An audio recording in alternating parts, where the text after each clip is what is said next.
ગુજરાતમાં ભૂકંપના આંચકાનો સિલસિલો યથાવત છે। સૌરાષ્ટ્ર અને દક્ષિણ ગુજરાતમાં ભૂકંપના આંચકા અનુભવાય છે।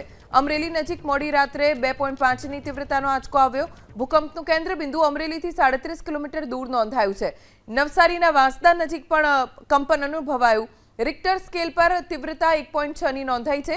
वांसदाथी 8 किलोमीटर भूकंपનું કેન્દ્રબિંદુ છે। ગઈકાલે પોરબંદરના દરિયામાં પણ ભૂકંપનો આંચકો અનુભવાયો હતો। પોરબંદરથી 46 કિલોમીટર દૂર અરબી સમુદ્રમાં 2.7ની તીવ્રતાનો આંચકો આવ્યો। કચ્છના ધોળાવીરામાં પણ ગઈકાલે 2.7ની તીવ્રતાનો ભૂકંપનો આંચકો અનુભવાયો। 1 જાન્યુઆરીથી 14 જાન્યુઆરી સુધીમાં 19 ભૂકંપના આંચકા નોંધાયા છે। લોકોમાં દહેશત છે કેમ કે 1 જાન્યુઆરીથી 14 જાન્યુઆરી 14 દિવસમાં 19 ભૂકંપના આંચકા રાજ્યના અલગ અલગ વિસ્તારોમાં આવ્યા છે। જો કે જાણકારોનું માનવું છે કે આ ભૂકંપના આંચકા કોઈ મોટા આંચકામાં પરિવર્તિત નહીં થઈ શકે। આ નાના નાના ઝટકા છે જે